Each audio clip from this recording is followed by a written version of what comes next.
உலகம் முழுக்க இருக்கக்கூடிய ரஜினி சாரோட ஃபேன்ஸ் எல்லாருமே நேத்திக்கு அவரோட பிறந்தநாளை ஒட்டி பார்த்தினாக்கா பயங்கரமாக ஒரு செலிப்ரேஷன் ஈடுபட்டிருந்தாங்க. ஸோ தேட்டரில் தளபதி படத்தோட ரீரிலீஸை பார்த்து ஃபேன்ஸ் எல்லாம் சந்தோஷப்பட்டிருந்தாங்க.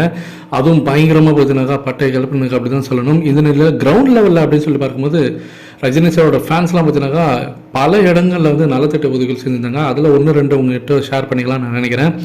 மகாராஷ்டிரா மாநில தலைமை ரஜினிகாந்த் ரசிகர் மன்றத்தின் சார்பாக ரஜினி சாரோட ஃபேன்ஸ்லாம் அங்கே ஒன்றா சேர்ந்து அங்கே என்ன பண்ணிருக்காங்கன்னா, ரஜினி சாரோடைய 75வது துவக்க பிறந்தநாள் விழாவை ஒட்டி புற்றுநோயாளிகளுக்கு நலத்திட்ட உதவிகள் செஞ்சுருக்காங்க. ஸோ இது யார் வந்து இது ஏற்பாடு பண்ணியிருக்காங்க அப்படின்னு சொல்லிட்டு பார்க்கும்போது, அங்கே அந்த மாநிலத்தோடைய தலைவர் ஆதிமூலம் அவர்கள், தளபதி ஆதிமூலம் அவர்கள் தலைமையில் பார்த்தினாக்கா இந்த ஒரு சிறப்பு ஏற்பாடு பண்ணி அவங்களுக்கு வந்து ஊக்கத்தொகையிலேருந்து அவங்களுக்கு தேவையான அந்த மெடிக்கெட்ஸ்லேருந்து தேவையான அனைத்து உதவிகளும் வந்து பண்ணியிருக்காங்க.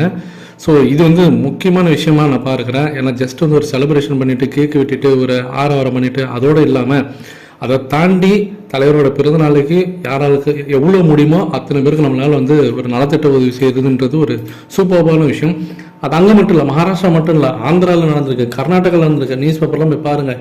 ஸோ அக்ராஸ் த நேஷன் எல்லா இடத்துலையும் நடந்திருக்கு. அதுவும் குறிப்பாக மதுரையில் இன்னும் கூடுதலான ஒரு சிறப்பம்சம், அங்கே ரஜினி சாரோடைய கோவிலே ஒன்று இருக்குது அப்படின்ற மாதிரி சொல்கிறாங்க. ஸோ ரஜினி சாரோட கோவில் அங்கே மதுரை மாவட்டத்தில் திருமங்கலத்தில் ரஜினி சாரோட கோவிலே அங்கே இருக்கான்.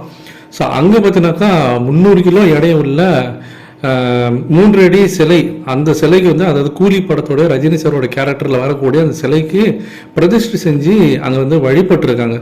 ஸோ இது ஒரு முக்கியமான விஷயமா இருக்குது. அருள்மிகு ஸ்ரீ ரஜினி திருக்கோயில் அந்த கோயிலோட பேர்.